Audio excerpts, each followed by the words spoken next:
안녕하세요. 날씨가 많이 풀렸죠? 좀 이제 살만합니까?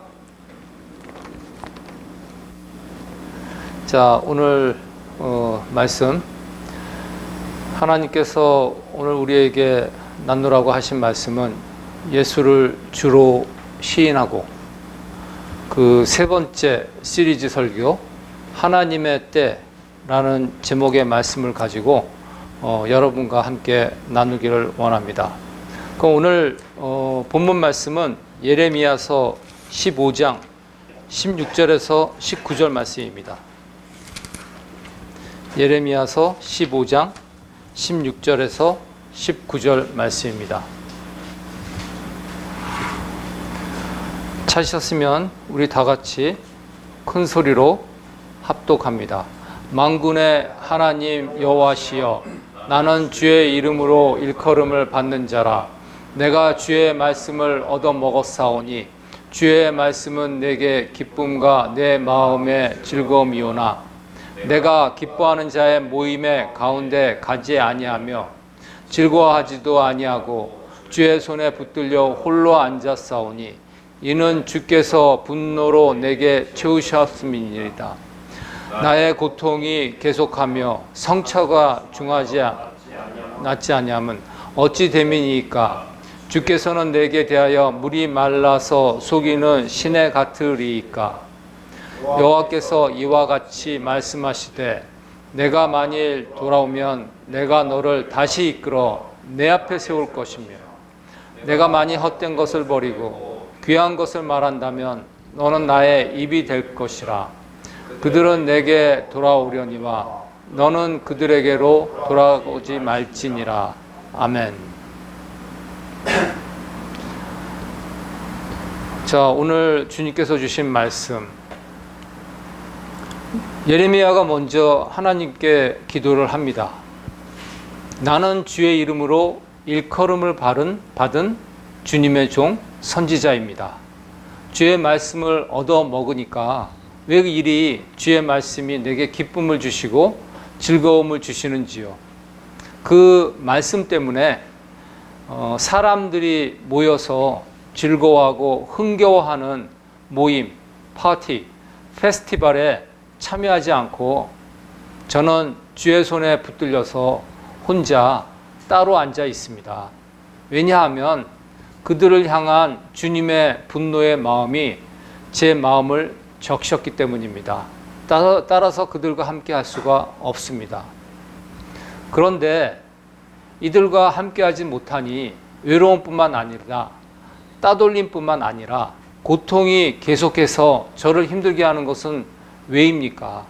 그 고통에 주는 상처가 너무나 힘들고 힘들어서 낫지 아니함은 어찌 된 일입니까? 마치 주께서 마른 시내처럼 물을 공급해야 되는 시내가 말라가지고 속이는 시내처럼 느껴집니다. 이에 대해서 여호와는 이렇게 말씀하십니다. 너는 돌아와라. 내가 너를 다시 이끌어서 내 앞에 세우도록 다시 돌아오라. 너가 만일 헛된 것을 버리고 귀한 것을 말한다면 나는 너를 나의 입으로, 나의 대변인으로, 나의 선지자로 계속 삼을 것이다. 그들은 신앙의 본, 믿음의 본이 되어야 하는 너로 돌아오게 할 것이고 너는 그들에게로 절대로 돌아가지 말라. 이렇게 말씀을 하십니다. 여기에서 여호와께서 예레미야에게 말씀하실 때 제일 처음 말씀하신 게 내가 만일 돌아오면, 이 돌아오면이라는 표현입니다. 돌아오면 표현은 히브리어로 슈브라는 단어입니다. 슈브는 자기가 앞으로 계속 가다가 어느 순간 멈추어서 180도 완전히 돌려서 가던 길로 다시 백하는 겁니다. 돌아가는 겁니다. 이스라엘 백성이 하나님을 등지고 자기가 원하는 대로 자기 갈 길, 폐역의 길 가다가 하나님께서 돌이키라고 합니다. 다시 돌아오라고 합니다. 주님의 품으로 돌아오라고 하십니다. 따라서 슈브는 회개를 의미합니다. 회개하라는 얘기입니다. 너가 만일 돌아오면, 이 말씀은 너가 만일 회개하면 하나님께서 예레미야 너를 다시 사용할 것이다. 이렇게 얘기하십니다. 참 의외 아닙니까? 오늘 하나님께서 주신 구절 뜻밖이지 않습니까? 이스라엘 신앙의 역사를 통틀어서 그래도 몇몇 안 되는 신앙의 모범이 되고 신앙의 본이 되는 예레미야에게 하나님께서 질타를 하고 계십니다. 회개하라고 하십니다. 뜻밖이죠? 왜 하나님께서는 예레미야에게 회개하라고 하셨을까요? 아래 15장 19절을 보면 그 힌트를 우리가 찾을 수 있습니다. 내가 만일 헛된 것을 버리고 귀한 것을 말한다면 그들에게 돌아가지 말지니라. 만약에 예레미야가 하나님께서 말씀하신 대로 헛된 것을 버리고 귀한 것을 취하지 않았다면 하나님께서 이렇게 말씀하실 수 있을 겁니다. 최소한 헛된 것을 버리고 귀한 것을 취해야 되는데 그거에 대해서 하나님께서는 예레미야가 과연 이럴까? 이런 분명한 확신이 없으니까 이런 말씀 하시는 것 아니겠습니까? 그들에게로 돌아가지 말아야 되는데 이 친구 혹시 이런 상황에서 땀만 먹고 돌아갈 수도 있는 거 아니야? 이런 염려가 만에 하나 조금이라도 없지 않아 있길래 이렇게 말씀하시는 것 아니겠습니까? 여기에서 헛된 것이 무엇인지 이 문장을 통해서 우리는 구체적으로 알 수는 없습니다. 하지만 분명한 것은 하나님께서는 이 헛된 것을 싫어하십니다. 그리고 귀한 것을 원하십니다. 이 귀한 것을 좋게 여기셔서 우리 백성들도 그 다음에 여호와의 종인 예레미야도 이 귀한 것을 선택하기를 몹시 바라고 있는 상황입니다. 그런데 하나님의 바람과는 상관없이 예레미야가 이 귀한 것을 채택해서 꼭 부여잡고 이 귀한 것을 백성들에게 선포할지 100% 확신이 안 계세요. 100% 확신이 있으면 왜 이렇게 경고의 말씀을 하시겠습니까? 마치 하나님께서 욥에게 하신 그 철석 같은 신뢰, 내 종 예레미야는 절대로 그럴 사람이 아니야. 이러한 신뢰가 지금 하나님께서는 예레미야에게 없습니다. 이것이 문제의 실체입니다. 여기서 헛된 것은 그 당시 시대 상황을 살펴볼 때 하나님으로부터 등 돌리고 하나님으로부터 불순종하고 이방신을 섬기고 자기 맘대로 생활했던 불신앙의 삶을 가져가다가 이제는 조국이 망할 직전까지 가는 이런 상황에서 거짓 선지자들이 걱정하지 마. 아무 문제 없어. 평안하다라고 외쳤던 이 거짓 선지자들의 예언을 일컫습니다. 예레미야서 4장 10절입니다. 우리 다 같이 한번 읽어보겠습니다. 내가 이르되 슬프도소이다. 주 여호와여, 주께서 진실로 이 백성과 예루살렘을 크게 속이셨나이다. 이르시기를 너희에게 평강이 있으리라 하시더니 칼이 생명에 이르렀나이다. 여기에서 주 여호와여, 주께서 이 백성과 예루살렘을 크게 속이셨다고 표현합니다. 실제로 예레미야가 하나님께서 이스라엘 백성을 속이셨다고 표현하는 것이 아닙니다. 이러한 정황에서 거짓 선지자가 얘기하는 참 평안이 아닌 거짓 평안을 왜 이스라엘 백성들이 믿도록 놔두셨습니까? 하는 한탄이요, 탄식을 의미하는 것입니다.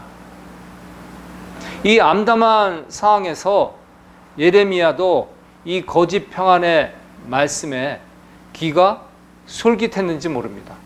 자신도 이와 비스무리한 소망을 주고 희망을 안겨주는 듣기 좋은 말을 했을지도 모릅니다.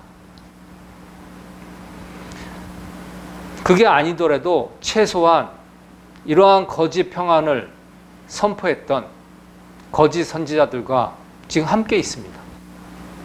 거짓 선지자들의 거짓 예언을 듣고 믿었던 백성들과 지금 예루살렘 성에서 같이 살고 있습니다. 언제든지 때가 되면 예레미야도 그들의 패역의 삶을 닮아갈 수 있는 정황 속에 있는 것입니다. 언제 때가 무르익으면 그들처럼 하나님과 등진 라이프 스타일, 생활, 패역한 언어, 습관을 닮아갈 수 있는 정황 속에 있는 것이죠. 이렇게 안타깝고 참담한 상황 속에서 더 안타까운 것은 하나님께서 믿고 신뢰해야 될 선지자 예레미야마저도 하나님께서 원하시는 귀한 것, 진리의 메시지를 끝까지 품고 전할 것이라는 확신을 하나님께서 갖지 못하고 계신 이 상황입니다. 그래서 예레미야로부로 회개하라고 하시는 겁니다. 게다가 예레미야 이렇게 얘기하고 있습니다. 하나님께 여호와 하나님은 물이 말라서 속이는 시내와 같다고 투덜댑니다. 시냇물의 속성이 무엇입니까?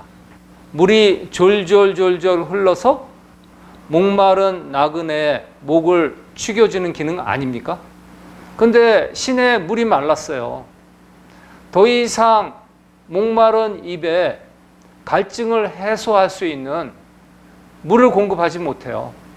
시냇물의 본연의 기능을 실패했습니다. 자신의 기능에 실패한 시내처럼 여호와 하나님께서도 이 공경 중에 있는 나에게 도움도 안 주시고 위로도 안 주시고 이 공경에서 나오도록 하나님께서 이 상황에 적극적으로 간섭도 관여도 안 하시는 이 무관심하고 냉담하신 하나님께 지금 불평하고 있는 것입니다. 원망하고 있는 것입니다. 제가 그렇게 가고 싶었던 즐겁고 재미있고 기쁜 세상 사람들과 모여서 히덕거리는 즐거운 파티도 멀리하고 하나님이 주신 귀한 말씀 품고 그 말씀 담대하게 전하는 데 힘쓰고 이들의 속된 생활들, 패역한 생활들로부터 멀리 있다가 이렇게 왕따 당했는데 이렇게 매일매일 고독의 삶을 가져가면서 참 진리의 길만을 지켜왔는데 근데 이 결과가 무엇입니까? 왜 이렇게 참담합니까? 왜 이렇게 저에게는 고통만 있습니까? 그 고통은 날이 갈수록 이렇게 심해만 갑니까? 정말 여태까지 달려온 길 내가 잘하고 있는지 모르겠습니다. 혼동스럽습니다. 실망스럽습니다. 지금 그 하소연을 지금 하고 있는 겁니다. 이렇게 외롭고 고되고 멸시와 핍박의 시간이 오래되면 오래될수록 하나님께서 귀하게 선택받은 선지자도 이렇게 신앙심이 떨어질 수 있습니다. 하나님께서 심어주신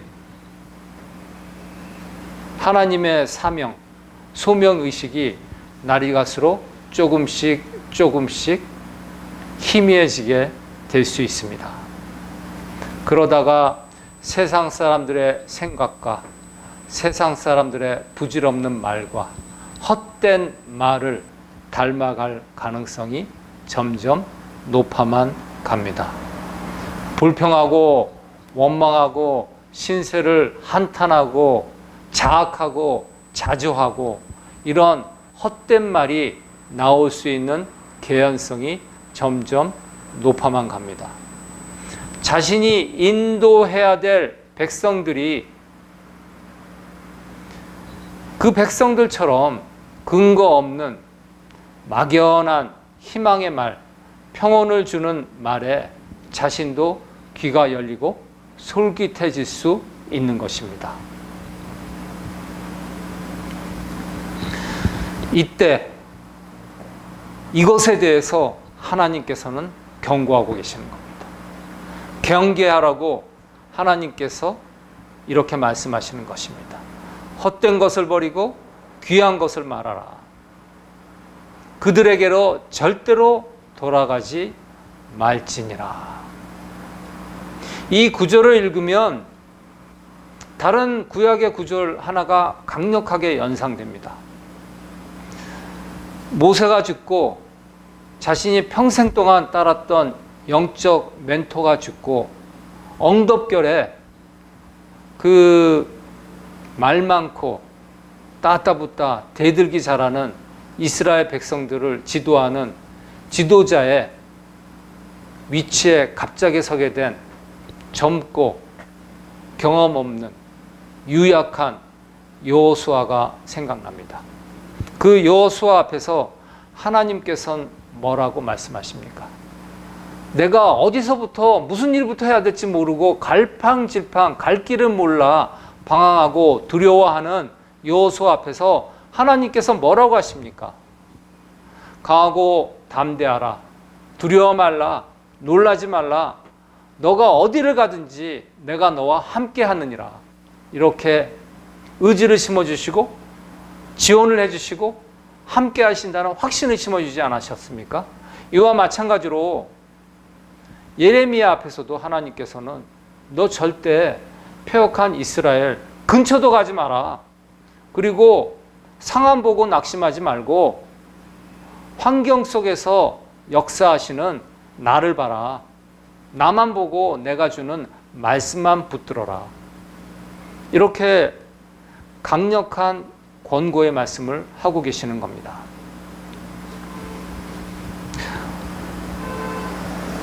참을 만큼 참았다고 합니다. 기다릴 만큼 기다렸다고 합니다. 이제 할 만큼 했다고 합니다. 그래서 어쩌겠다는 겁니까? 뭐 하겠다는 겁니까? 우리 각자는 각자 자신이 참을 수 있는 인내의 한계선을 짚고 살고 있습니다. 이거 결단코 좋은 거 아닙니다. 참고 참다가 어느 정도 인내의 한계선을 넘어서면 자기 마음껏 하겠다는 생각입니다.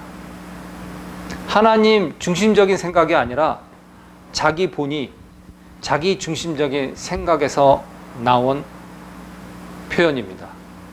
자신의 때가 꽉 차면 자기 마음대로, 자기 생각대로 감정껏 하겠다는 표현인 것입니다. 우리가 살아가는데 두 가지 시간의 개념이 있습니다. 카이로스, 크로노스. 크로노스는 인간의 시간이요. 우리가 일상에서 살아가는데 우리가 매우 익숙한 물리적인 시간입니다. 반면에 카이로스는 하나님의 시간이요.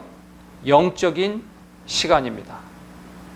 예레미야 같은 신실한 선지자도 인간의 시간, 크로노스 시간에 얽매여서 한탄하고 자조하고 원망하다가 결국은 하나님의 질타를 받고 회개하게 되었는데, 그보다 믿음이 연약한 우리도 잔뜩 긴장해야 됩니다. 우리에게 익숙한 인간의 시간의 개념에 얽매여서 쉽게 좌절하고 낙심하지 않도록 우리는 깨어 있어야 됩니다. 경계해야 됩니다.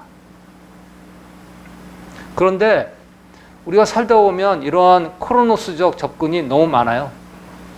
하나님과 관계를 설정하고 하나님과 영적으로 건강한 관계를 가져가는 데 있어서 카이로스가 주도를 해야 되는데 크로노스적 사고적 습관이 자신의 생각을 주도하는 경우가 많습니다.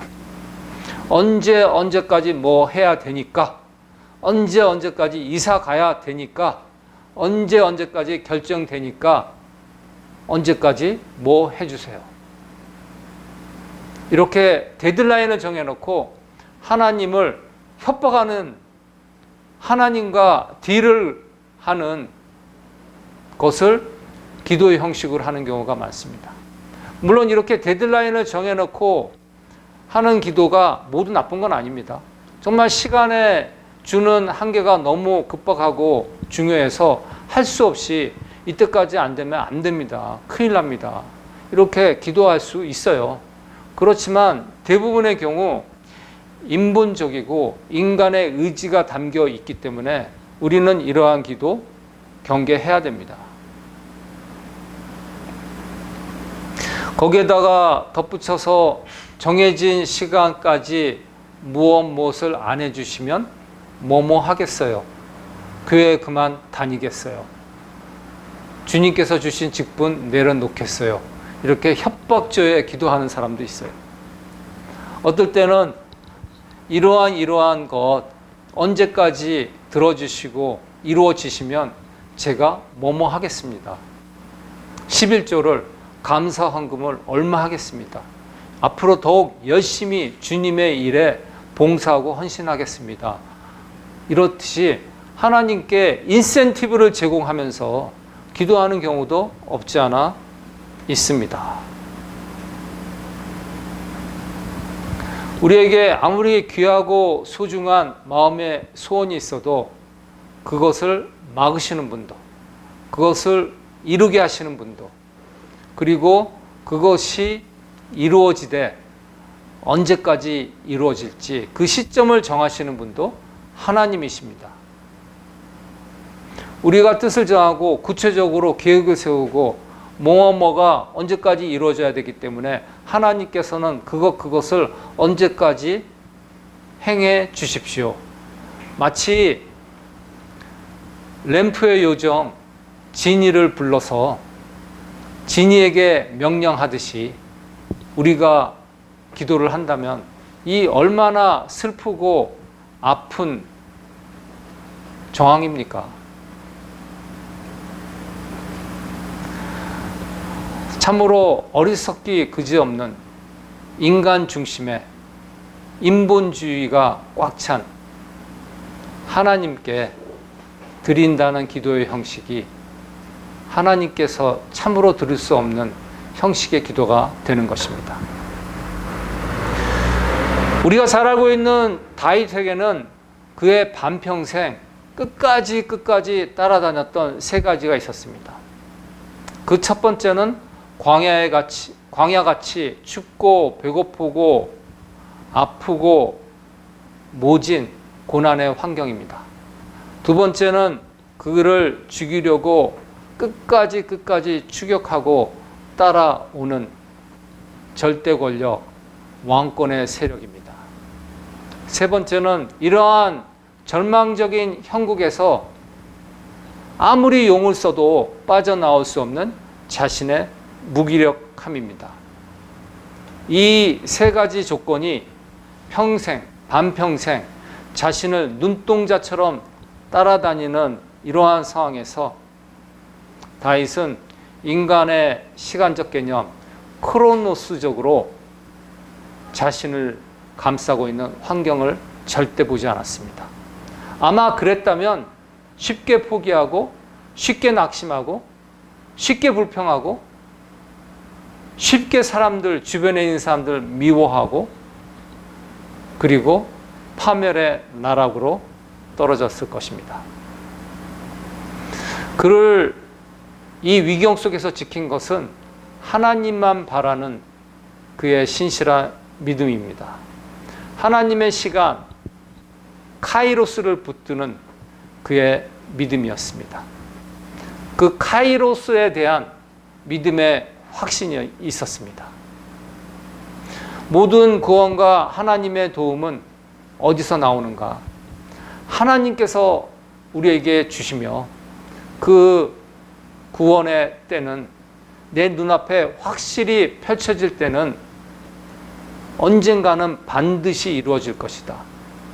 자신은 모르겠지만 하나님께서 분명히 하나님 때에 이루어 주실 것이라는 카이로스적인 신뢰가 굳건하게 있었습니다.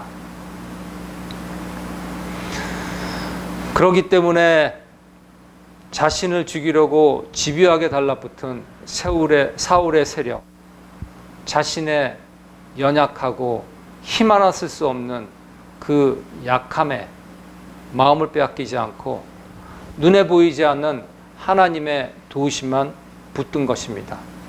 언제까지 뭐 해주세요? 하지 않았어요. 언제까지 뭐 해주시지 않으면 이렇게 조건 단 적이 없었습니다.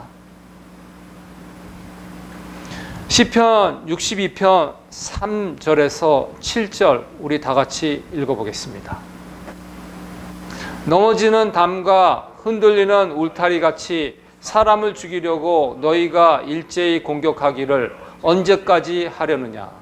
그들이 그를 그의 높은 자리에서 떨어뜨리기만 꾀하고 거짓을 즐겨하나니 입으로는 축복이요 속으로는 저주로다. 나의 영혼아 잠잠히 하나님만 바라라. 무릇 나의 소망이 그에게서 나오는도다. 오직 그만이 나의 반석이시요 나의 구원이시요 나의 요새이시니 내가 흔들리지 아니하리로다. 나의 구원과 영광이 하나님께 있으며 내 힘의 반석과 피난처도 하나님께 있도다. 고난의 골짜기 가장 깊은 곳에서 다윗이 부르짖었던 기도입니다. 다윗은 이렇게 기도했습니다. 하나님의 시간, 카이로스에 의지해서 기도했습니다. 인간의 시간에 붙들려서 인간의 시간을 정해 두고 언제까지 해달라고 이런 식의 수준 낮은 기도하지 않았습니다. 그런데 우리의 기도는 어떻습니까?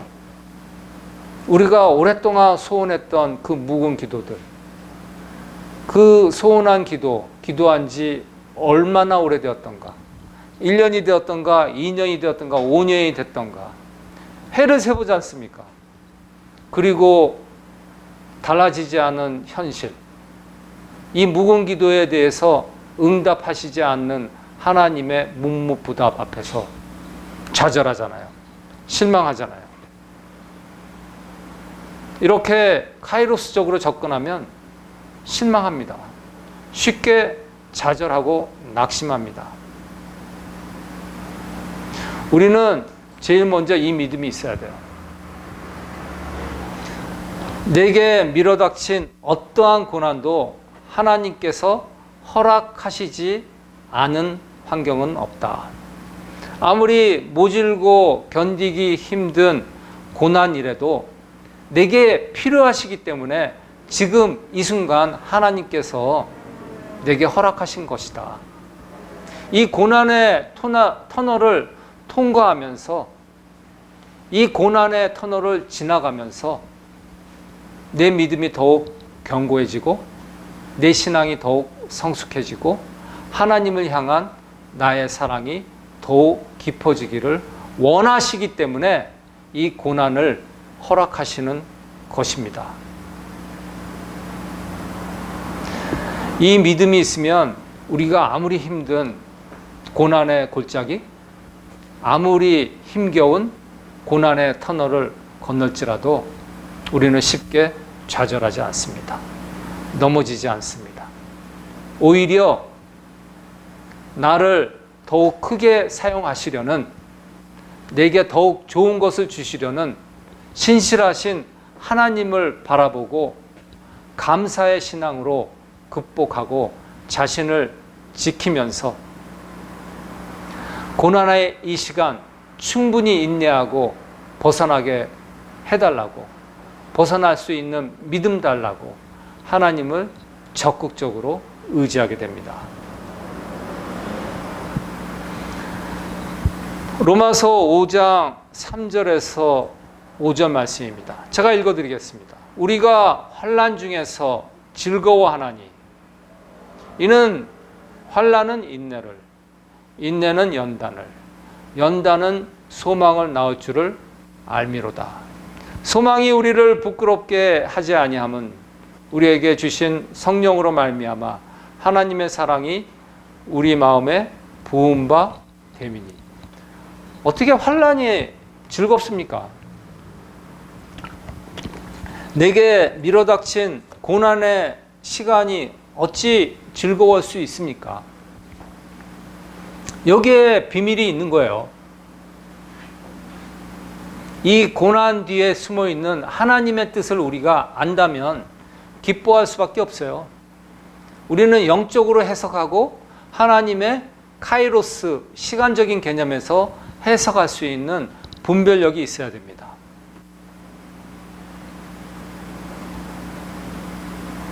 쇠를 그 용광로와 같은 풀무불에 오랫동안 넣으면 빨갛게 달아오르죠. 환난 당한 겁니다. 네? 고난 당한 겁니다. 그 빨갛게 고난 당한 쇳덩어리를 그 힘세고 근육질, 건강한 그 건장한 대장장이가 커다란 망치를 가지고 몹시 두드립니다. 수십 번, 수백 번을 두드립니다. 이렇게 두드리면 그 달궈진 새가 어떻게 됩니까? 더욱 단단해지죠. 그 안에 있는 분자가 서로 응축되고 더욱더 서로 맞닿아서 분자와 분자 사이에 간격이 좁아지고 없어져서 더욱 견고하고 단단해지지 않습니까?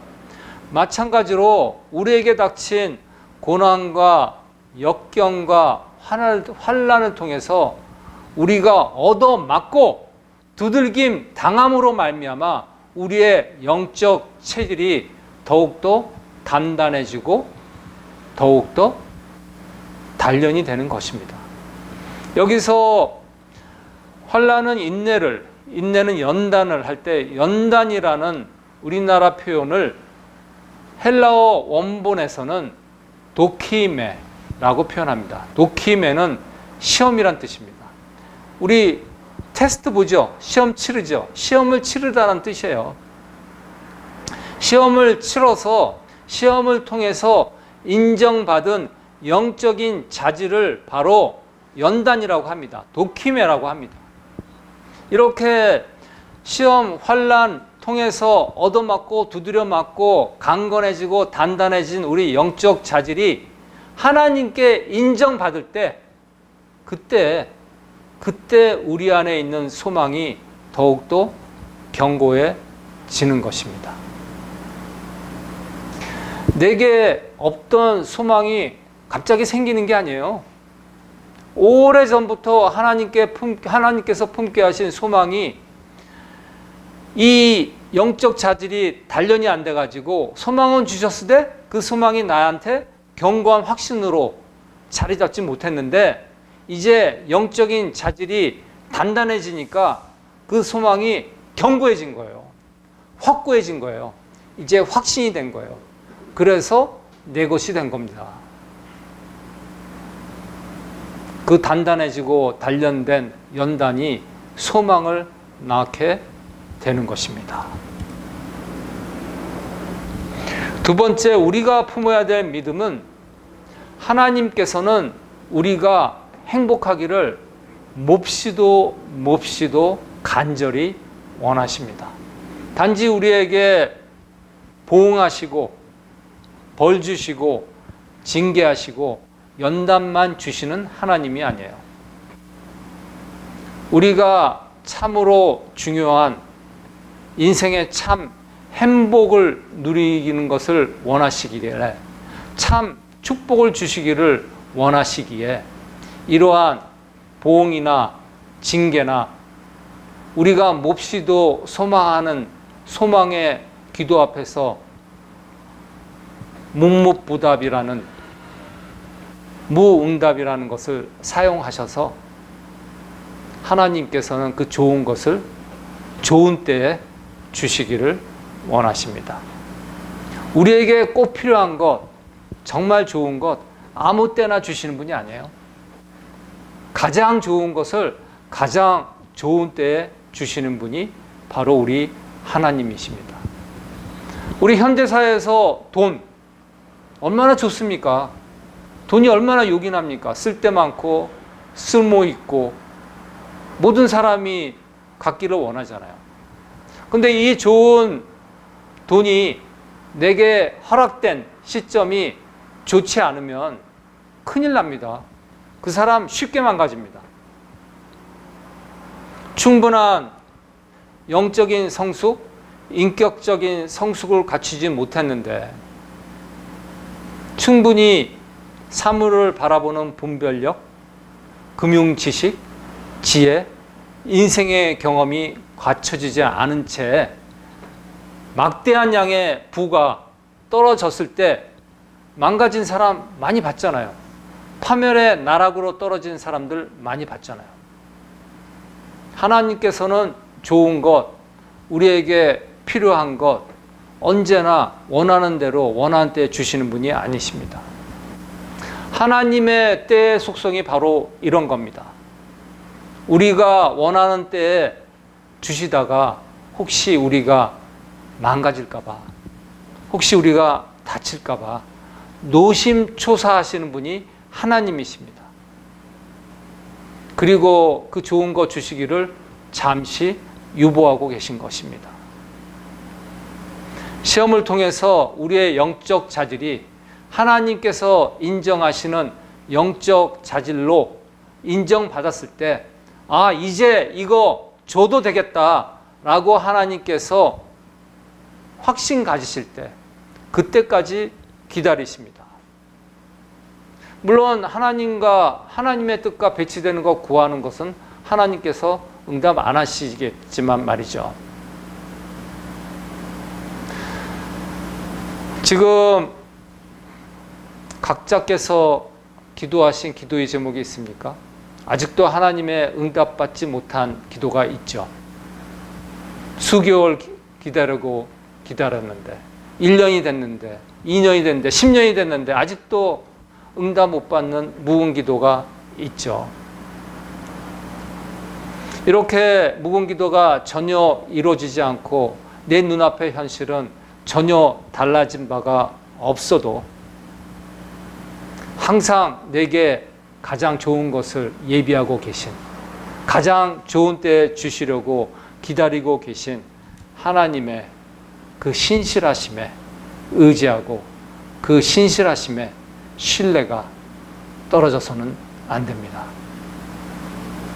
이 어려운 상황, 고난의 시간, 감사의 신앙으로 자신을 지켜가며 환경 바라보지 않고 주님만 바라봤을 때 이 묵묵부답, 하나님께서 무응답하시는, 그렇지만 하나님은 가장 좋은 때를 기다리고 계신다는 그 믿음으로 고난의 시간을 기다리면 이 어려운 시간 우리는 언제든지 이겨낼 수 있습니다. 지금 여러분들께서 바라보는 것은 무엇입니까? 내게 이토록 억울하고 힘들고 모질고 고된 환경으로 치닫게 한 바로 그 원수 같은 상대방입니까? 그 사람입니까?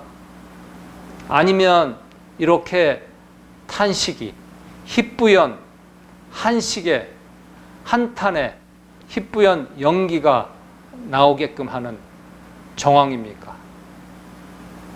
아니면 내가 행복하기를 몹시도 바라시는 하나님의 시간, 카이로스를 바라보고 계십니까?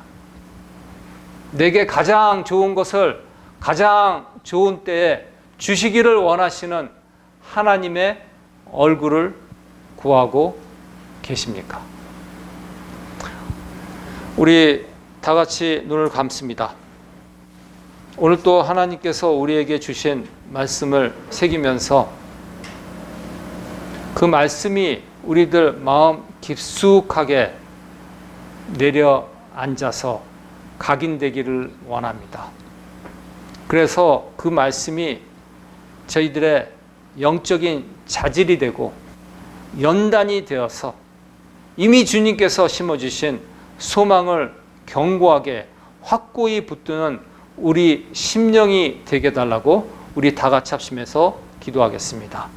하나님 감사합니다. 오늘 또 주님께서 주님의 시간에 대해서 저희가 깨닫게 하여 주시고 인간의 시간 크로노스와 카이로스를 분별하게 하여 주심을 감사합니다.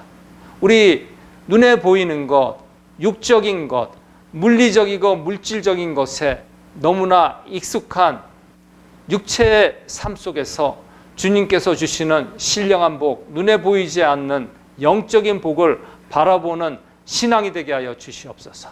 그래서 영적인 시간, 하나님의 시간, 주님의 시간, 카이로스를 붙잡고 주님과 동행하는 자 됨으로 말미암아 어떤 환경에서도 어떤 상황에서도 어떤 어렵고 힘들고 모진 환경에서도 주님의 약속 말씀 붙잡고 주님의 시간 속에서 주님께서 이루실 그 소원의 때를 바라보며 고난의 시간 견뎌내고 고난의 터널 넉넉히 이겨서 지나가고 통과함으로 말미암아 주님께서 원하시는 영적 자질로 성숙한 신앙으로 인도하여 주시옵소서. 우리 주 예수 그리스도 이름 받들어 기원드렸습니다. 아멘.